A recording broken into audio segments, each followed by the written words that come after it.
Hey all, Doug Padgett here. Thanks for listening to my podcast. Here's an interview I did with Amanda Henderson. Amanda is a fantastic person and is executive director of the Interfaith Alliance of Colorado and has been a friend of mine for quite a number of years. And she is a pastor in the Disciples of Christ Christian church tradition. But she's written this book called Holy Chaos. And it deals with issues that are so relevant today about how do we engage in these times with one another in a way that can bring about healing across political divides and a little bit of hope in our world. So really thrilled to bring you this conversation. It's also part of the Vote Common Good podcast, which if you don't already subscribe to, you might like it. There's a number of really great podcasts that come out on the Vote Common Good podcast. So take a look at that one. And here's my conversation with Amanda Henderson. All right. So, hey, everybody, Doug Padgett here, Vote Common Good podcast and live stream interviews with Amanda Henderson, who is the director of the Interfaith Alliance of Colorado. Have I said that right? The Interfaith Alliance of Colorado, which is an organization that works with leaders and faith leaders and interfaith faith leaders to try to advocate for a better society and better life and better world. She is also the author of a new book called Holy Chaos. And the book wants to raise the subject of how in these conflictual times do we find places of true connection and life with one another. Is that about right?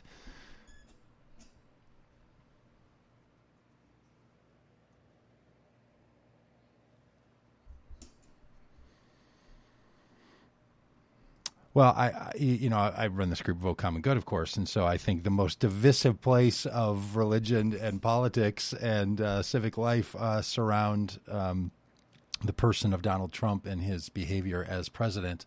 And I'm sure you all have been, in writing this book, you had that in mind, but it's much broader than that, and it's broader than that for the point of our conversation today. While some of us are uniquely obsessed with the damage that this human being is doing while he's in a role that he's incompetent to fulfill, people like you are taking that into account, but actually wanting to see it in a much larger scale, a much larger frame.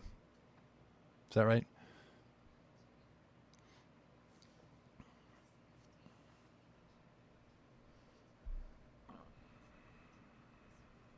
Hmm.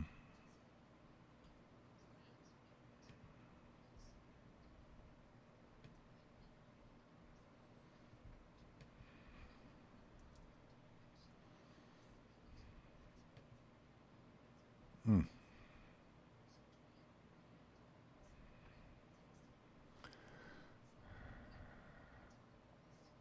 Oh.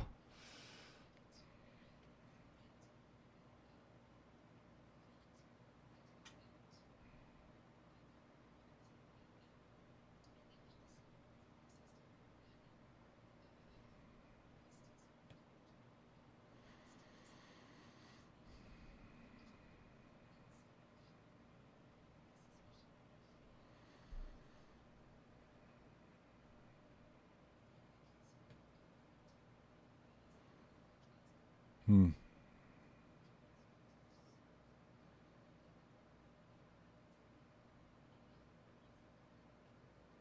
Mm-hmm.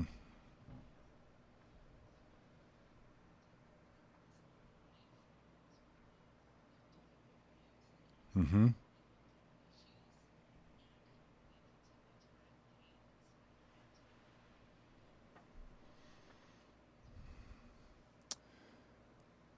The chapters of the book, I think, are really interesting, and I want to ask you about two of them in particular.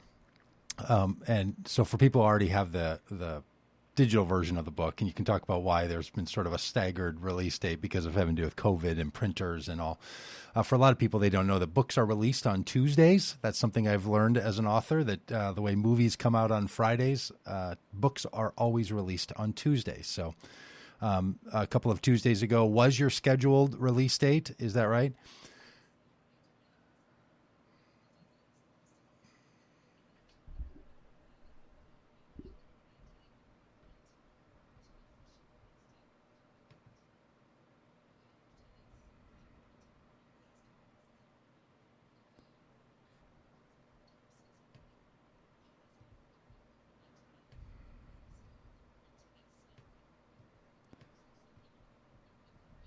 Uh-huh.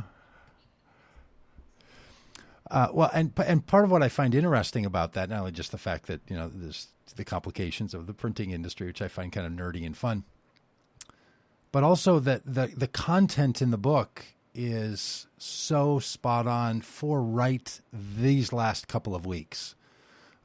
Like one of the chapters that I want to ask you about, talk about second, is one called "I Can't Breathe: Seeing Fear." Do you want to talk about that one right now? That's, in the book, it's chapter 4, and you have great chapter titles, by the way. So I think it's impressive whenever someone can write good chapter titles. Were these your chapter titles? Were they editors' chapter titles? Well done. Mm-hmm.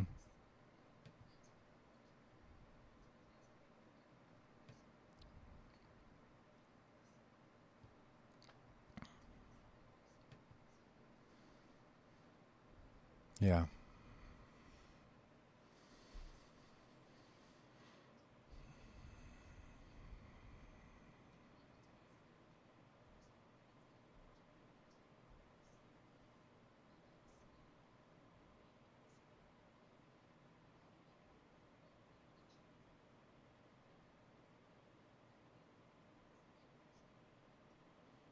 Yeah.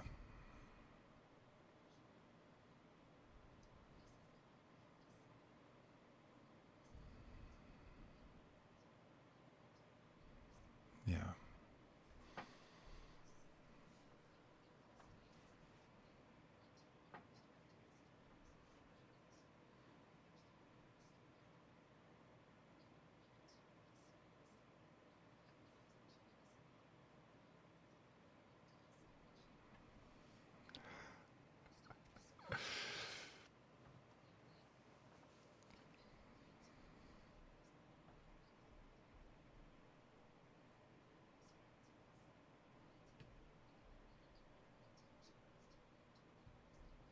Mm-hmm.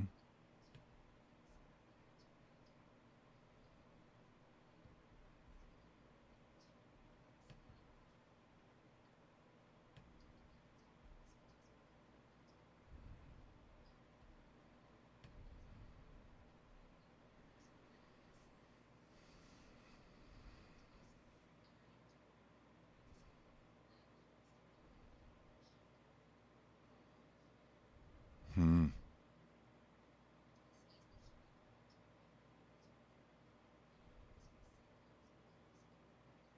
Wow.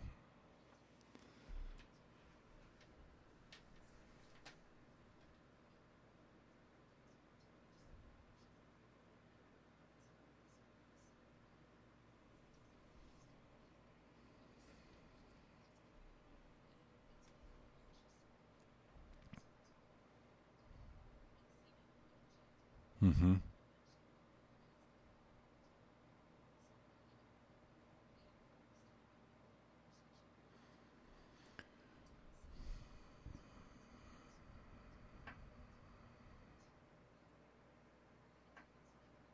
Hmm.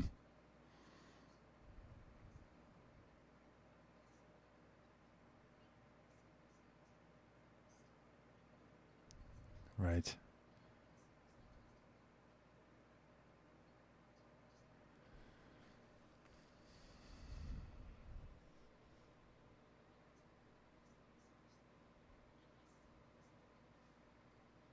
Hmm.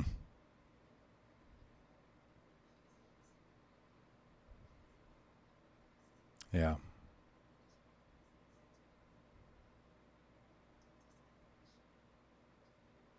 Hmm.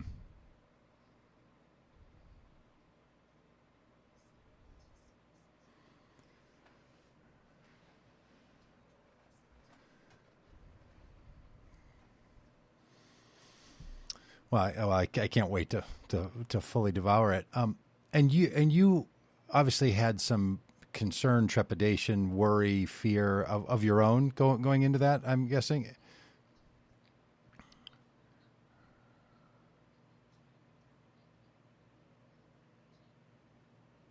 Yep.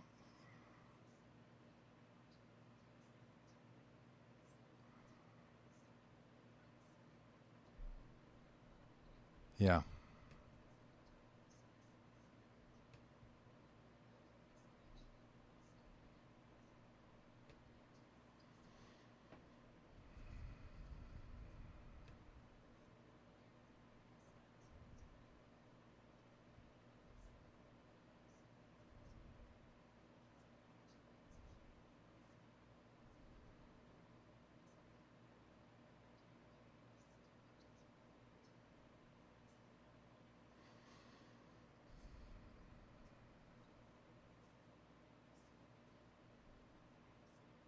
Yeah.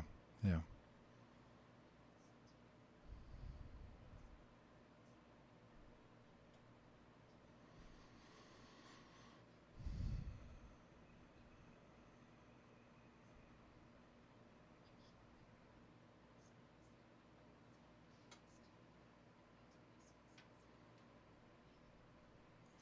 Right.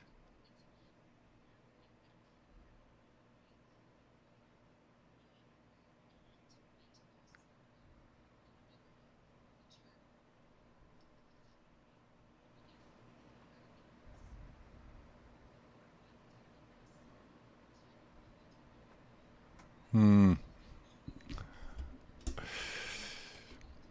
Hmm. Hmm. Yeah.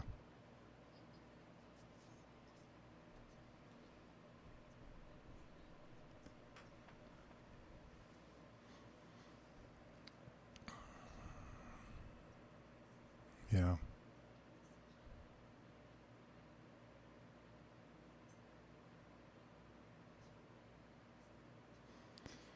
Right. Right. Yeah. Does it require bravery, or does it require, you know, moving away? Yeah. Yeah. So you'd mentioned that story that you told about from responding to Eric Gardner's murder by police in New York. That was your first protest. Why do you think you had stayed out of protests before?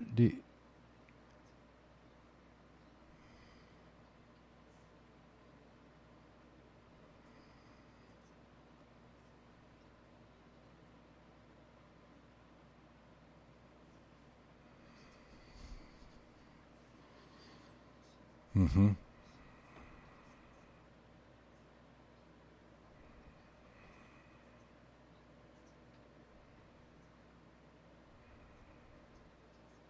Yeah. Right.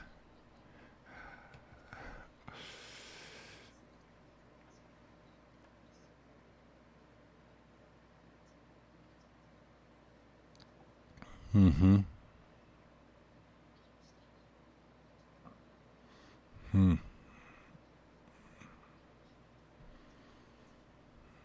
Mm-hmm.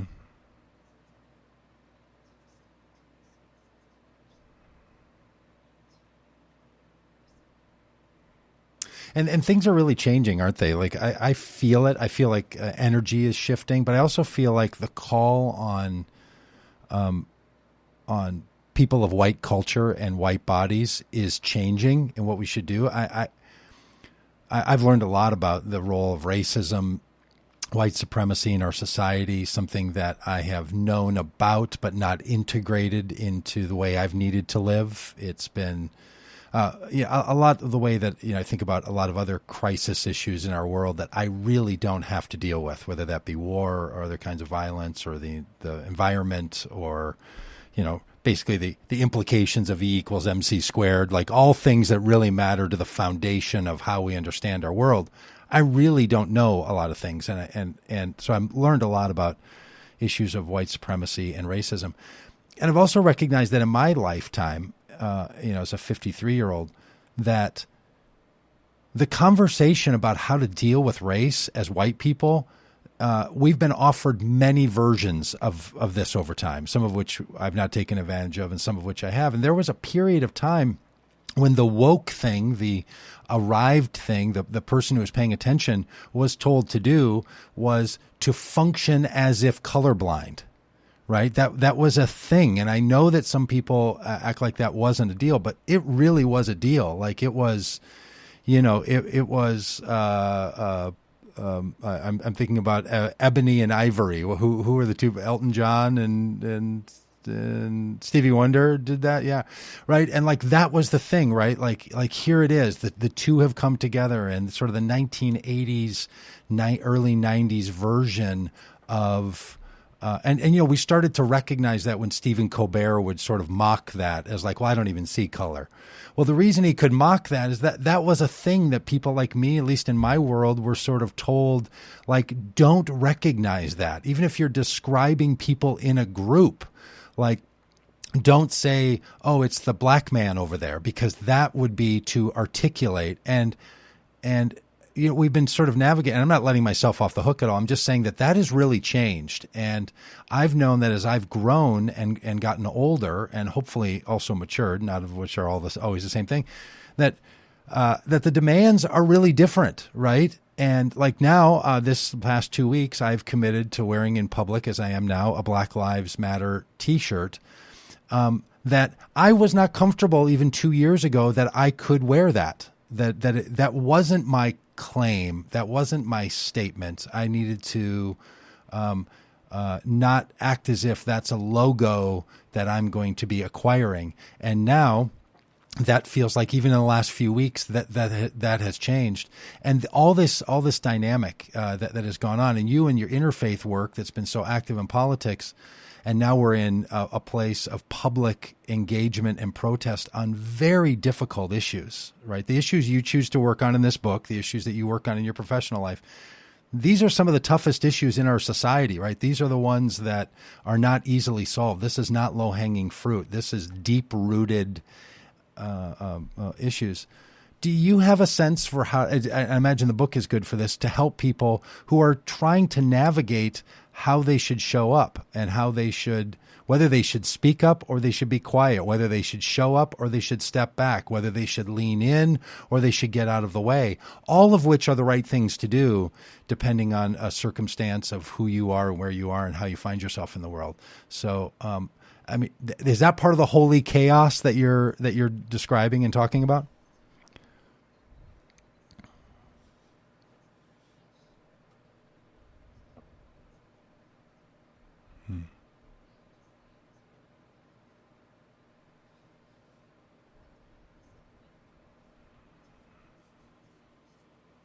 Hmm.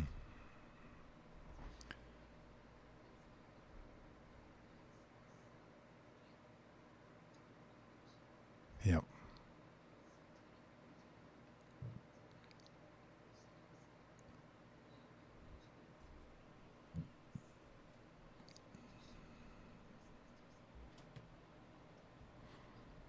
Hmm.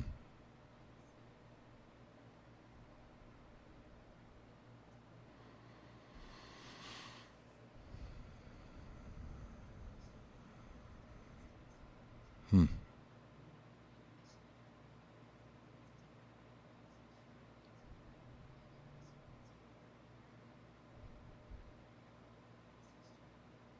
Yes.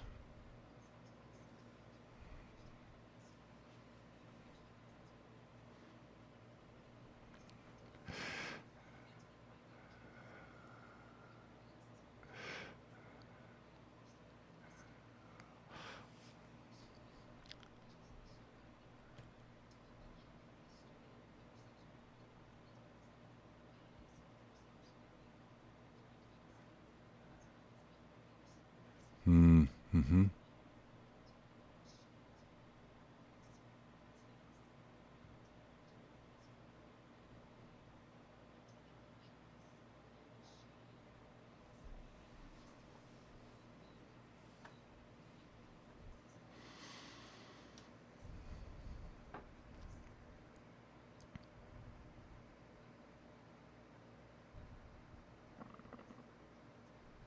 Yeah.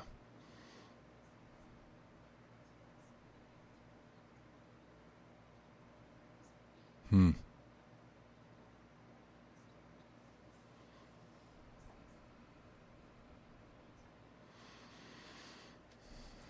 Hmm.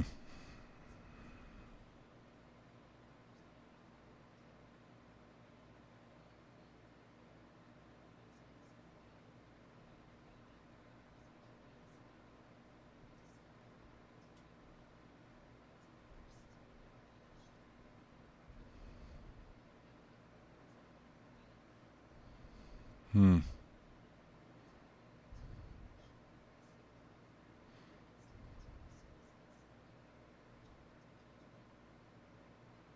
Hmm.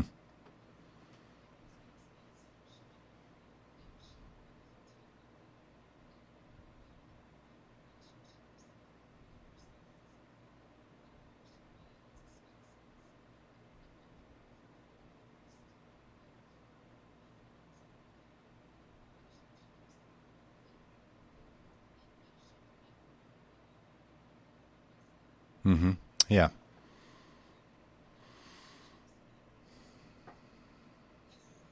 That's right.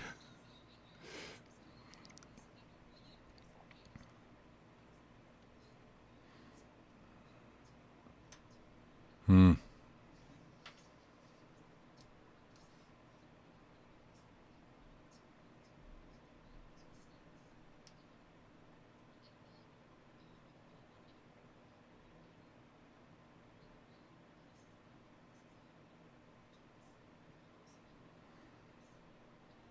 Wow. Mm-hmm.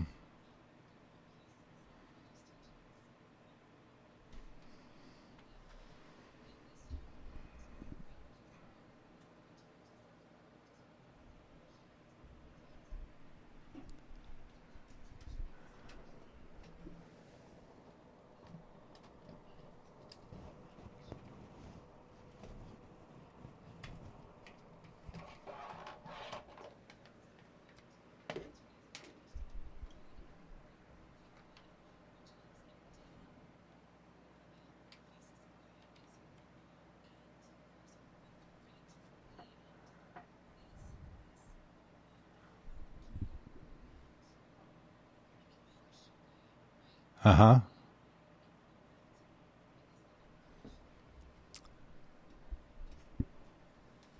Hmm. Hmm.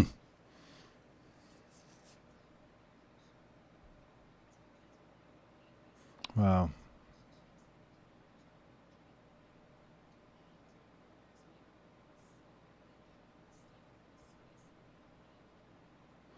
Yeah.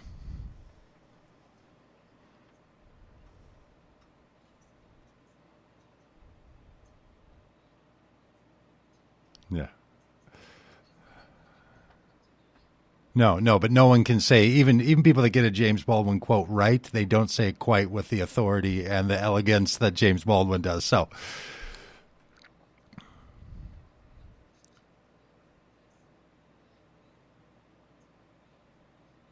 yeah. Yes. Yeah.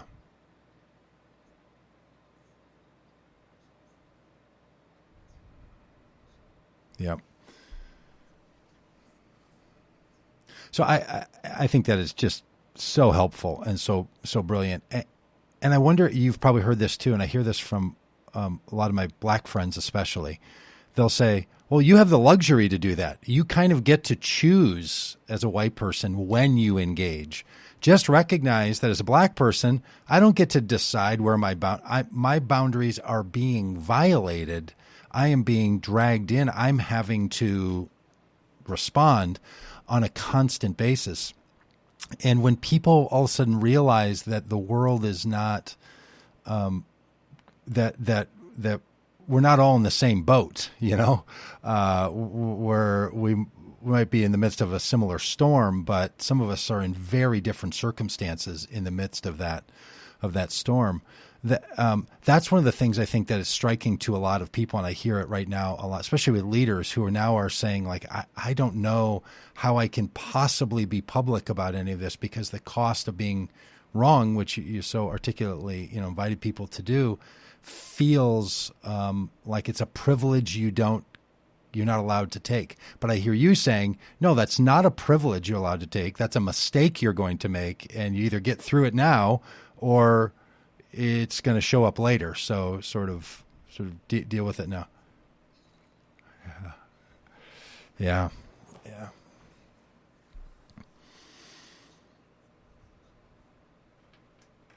Hmm.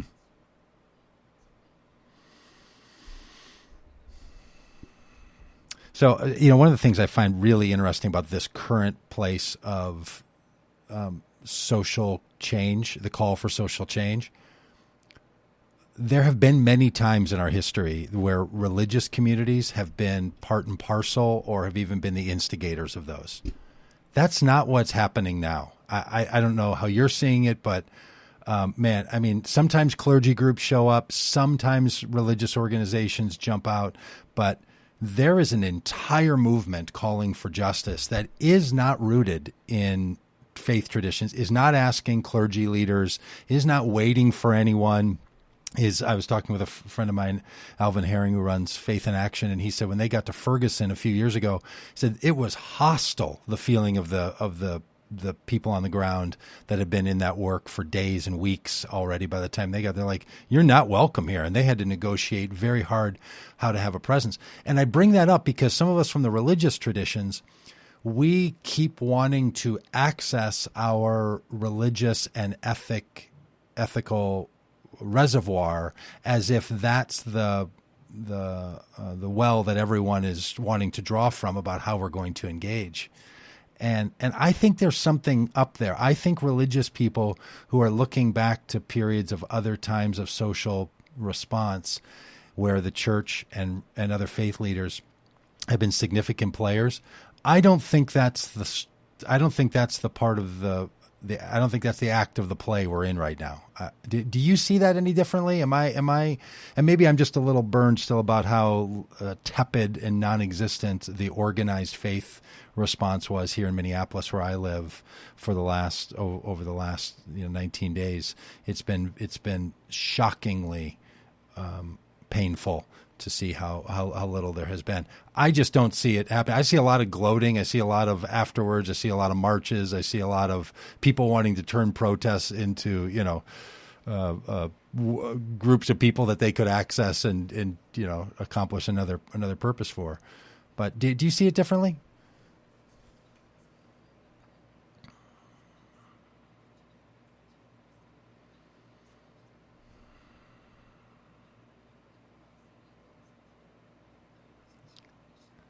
Hmm.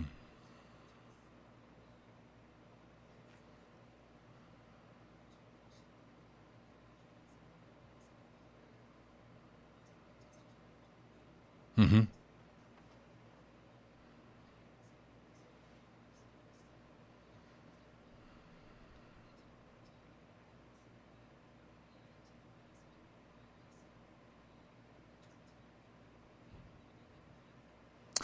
Yeah, right.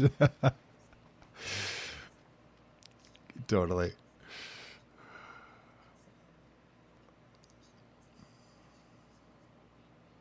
Yes.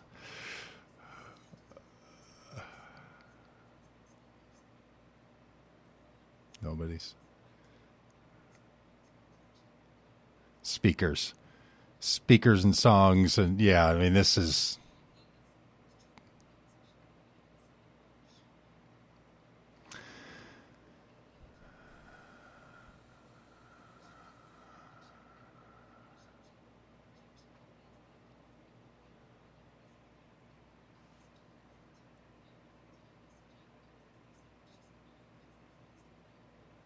yeah.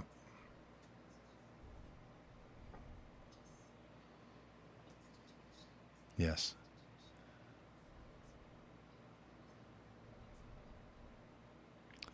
Yeah.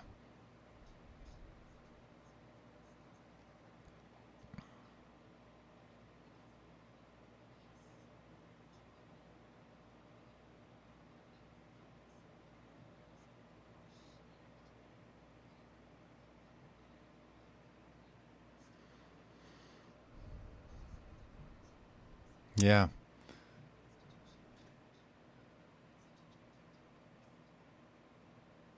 Right. Yeah, I think you're right. And I think religious leaders and faith communities just have to know that is that's the set of conditions. It has fundamentally changed. I was pulling out my phone earlier because I heard a podcast today. It was actually an episode of the radio show Fresh Air, and it was with with a journalist named Jamil Lardy. Jamil Lardy works for an alternative kind of press group that looks at policing in the country. And he made a very interesting, it's actually profound, this 6 or 7 minutes sort of intro where he sort of says, here's what I'm up to. It was just, it was thoughtful and insightful at a level that I'm still stirring from. But one of his comments was, in the spiritual and ethical traditions, the notion of two wrongs don't make a right is highly esteemed and held. But in our justice system, that's not what we believe. We believe just the opposite. In fact, we believe that of course it's wrong to imprison someone. Of course it's wrong to execute someone. Of course it's wrong to take someone's rights from them, unless they do something wrong, and then it makes it right. So he said there's a conflict between the ethical and moral call that we know to be true in us and the way the American judicial system treats people. It is two wrongs making a right. And it's made right because you did something wrong. So now the thing that we otherwise wouldn't do to you. And that notion, right, that there is, and you hear it in the George Floyd story, and you hear it in the Eric Gardner story, and you hear it, not so much in the Breonna Taylor story. That was just a tragedy. Yeah. Well, if he only had, and the police wouldn't if they didn't have to.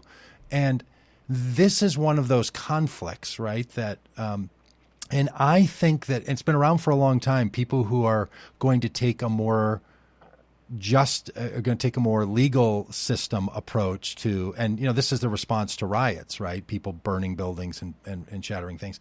Even though I will just caveat and say, as they've investigated that stuff here in Minneapolis, the people who shattered windows, the people who torched buildings, they have not arrested people and found people who are in black communities and so on. It's been young white kids and white anarchists that are actually anti-capitalists that are, have a whole other message that is part and parcel anytime there's these kinds of turn-ups. So it's hard to know exactly what's going on. But that you can see where the idea of, we're not going to continue to respond to a system that uses two wrongs make a right to try to, use another ethical response. And I think that's interesting. I think that's one of the places where it will be intriguing to see how we respond. And I think it causes real dissonance for people knowing how they should respond, because we don't know how much our own criminal system, not even when it's gone wrong, but when it works right, how bad it is, how just wrong punitive justice is. Like we talk about this a lot in the worlds that I run around in, that, we probably need to make a call for non-punitive justice system, because law and order is not the same thing as safety and justice. So anyway, I'm being a little preachy on the podcast about your.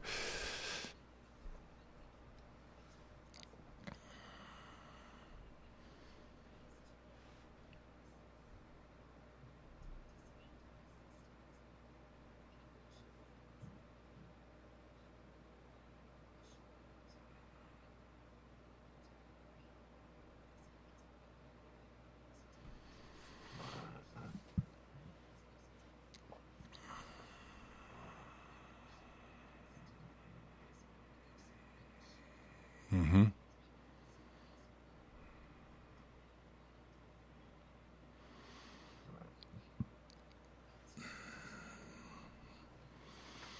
Yeah.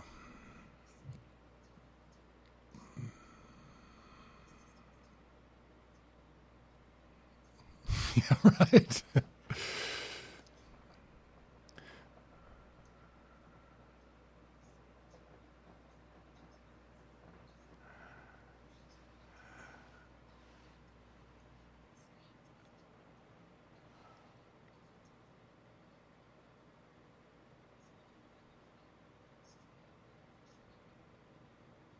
Yeah.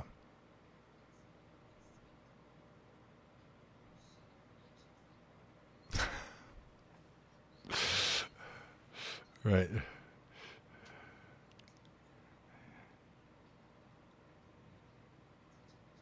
Yes.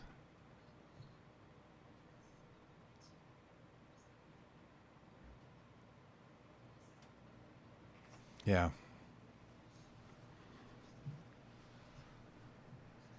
Yeah.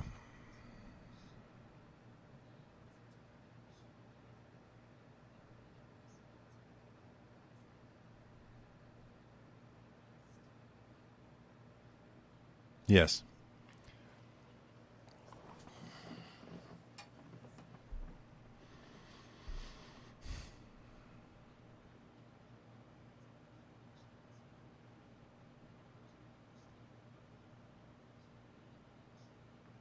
Yeah. Right.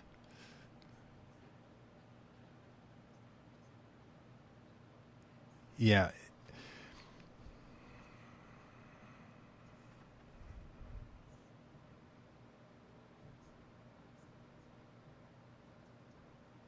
Yeah.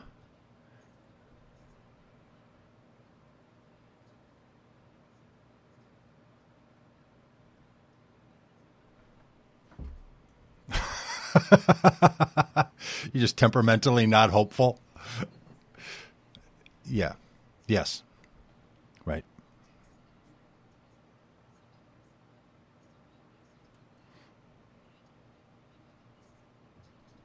Right. That's how I look at prayer. So I totally understand what you're saying. Like, I don't know that I believe in it anymore, but I'm still willing to give it a try.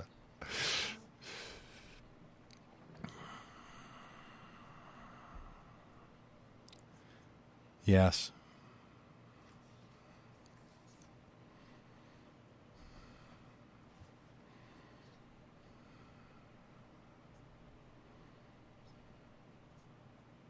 Yeah, boy,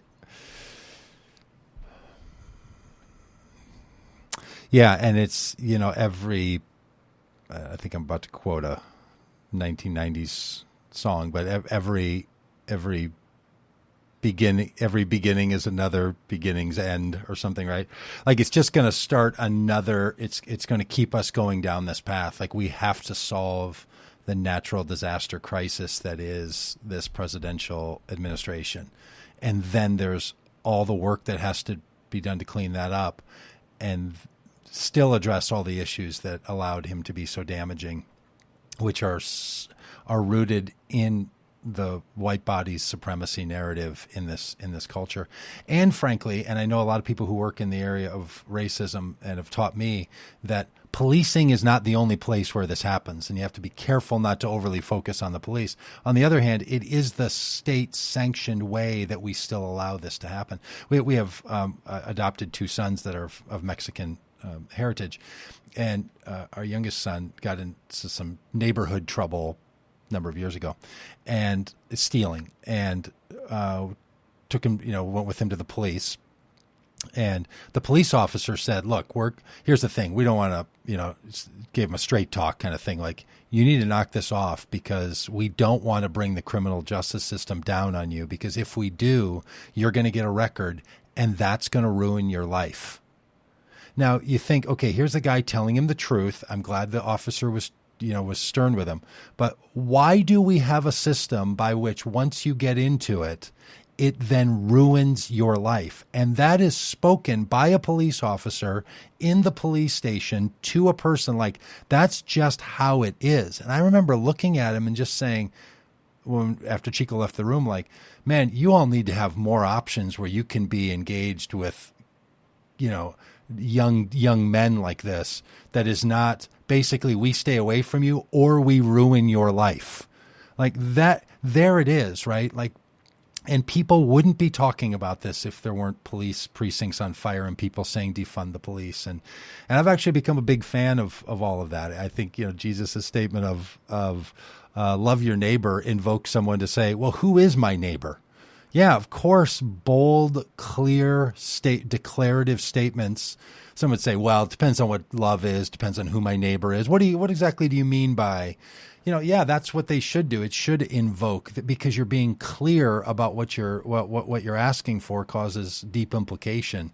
That's that feels like the kind of thing that your book, Holy Chaos, seems to want to address. So I think it's really good. One other chapter title. Can I ask you about this one? It's chapter 6. It's under the showing up. Yeah. Okay. Oh, please. Yeah.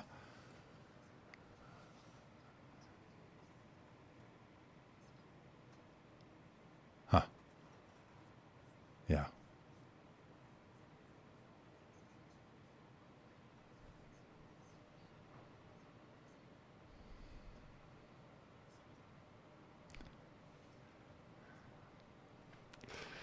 We are recording.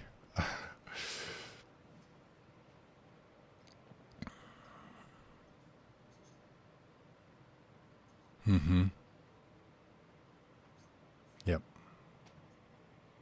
Yep. Mm-hmm.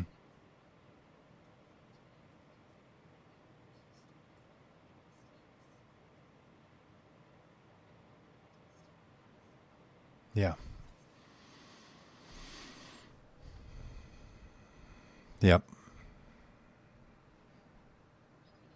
No, and there it is, and therein lies the statement of the set of conditions.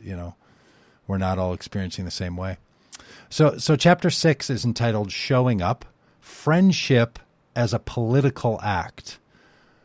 Okay, can I give you my little why I'm interested in asking you about this? It has been I need I need encouragement to return to my great call. I have long believed that human connection and human friendship and feeling responsible for one another is what we have to do. I actually think it replaces family narrative. I think friendship is more powerful than family, only in this sense that so much pain happens in families, so much domestic abuse is inside of families. The ancient creation narratives, for the Hebrew people involve brother killing brother and brothers selling brothers off, and people. So family is not a great call. Friendship, and I think Jesus says, I call you friends, and I don't call you servants. And there's this idea that you care for one another as friends is like this super super high calling, and I've tried to build a life of work around that. And I'm just kind of losing total faith in that. Like, I've sort of come to the point of like, look, what matters? Power. Power is the only thing that matters, not friendship. None of the rest of that stuff matters. It's you can be racist, but if you have no power, I don't care. But if you have power and you're racist, then you're a problem. So all I care about is not if I know you, if I understand you. I care about if you have power or not. And if you have power, do you use it for good or do you use it for evil? And that's it. So I'm sort of becoming, that jaded person. So anyway, haven't read the chapter yet. And I'm hoping Showing Up: Friendship as a Political Act, you could save me from my darkest hours here. So evangelize me again.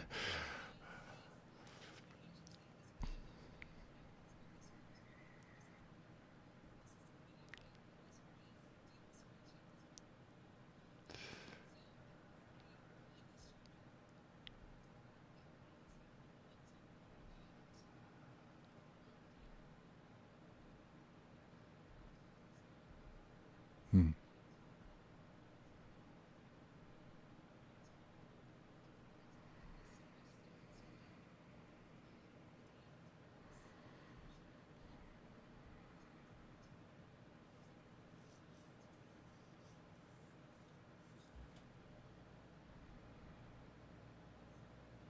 Yeah.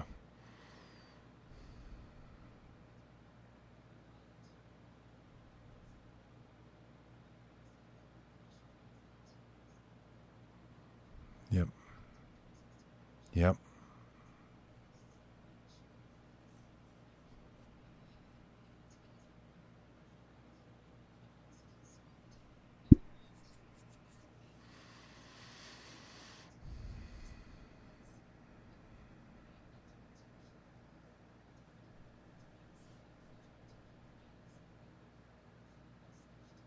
Wow.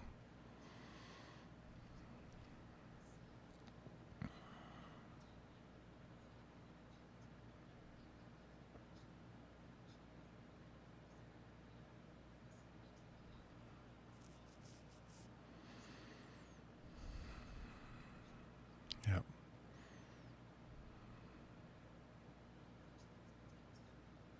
Hmm.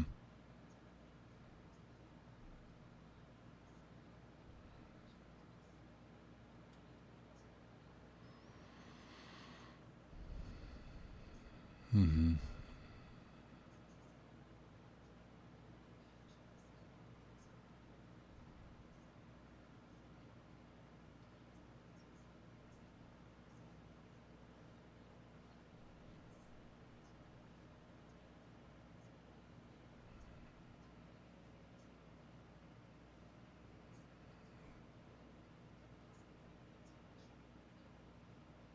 Mm. Wow.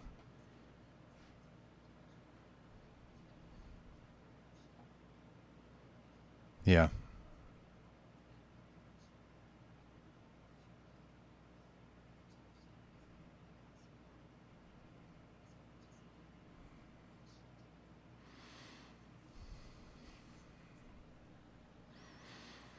Mm-hmm.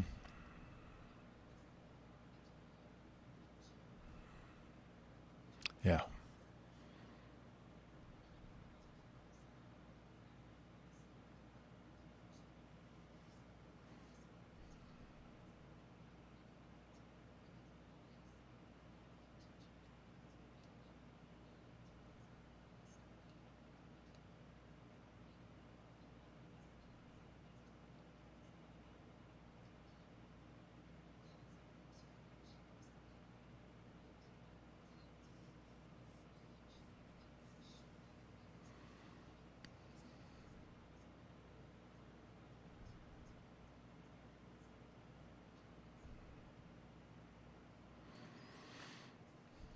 Right.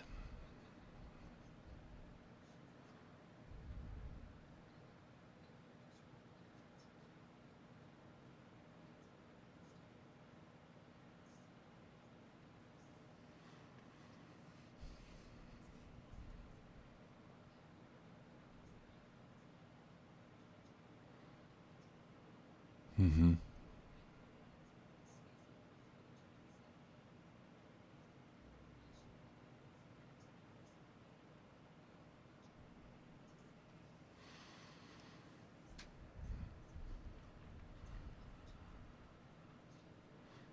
Mm-hmm. Yeah.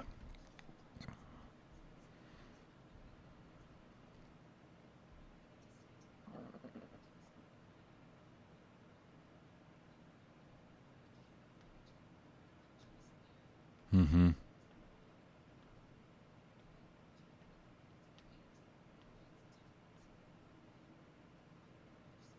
Yeah. Well, thank you personally for that, and obviously for the book. So I hope it does. I hope it does very well. I think this notion of there being holy chaos, I think, is such a great metaphor. Can you talk a little bit about that, the the metaphor, and why you decided to put these two phrases together in this way?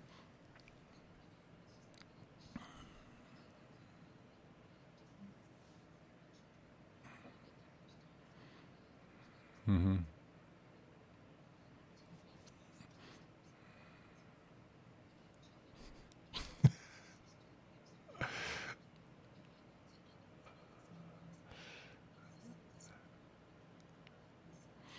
Mm-hmm.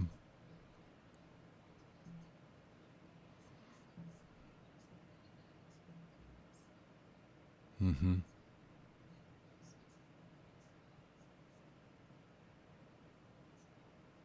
Hmm.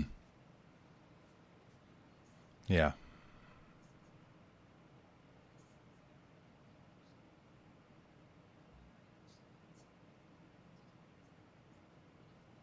Mm-hmm.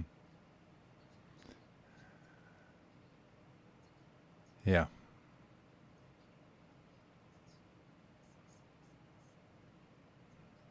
Hmm.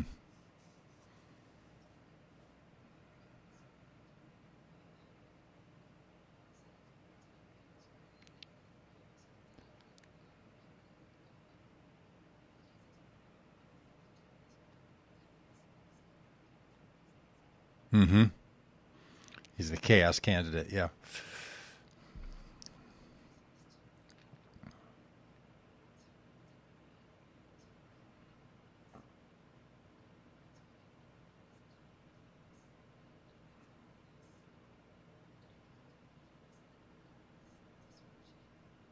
Mm-hmm. Mm-hmm.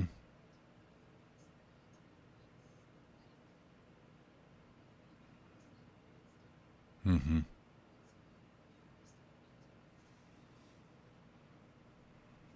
Yeah.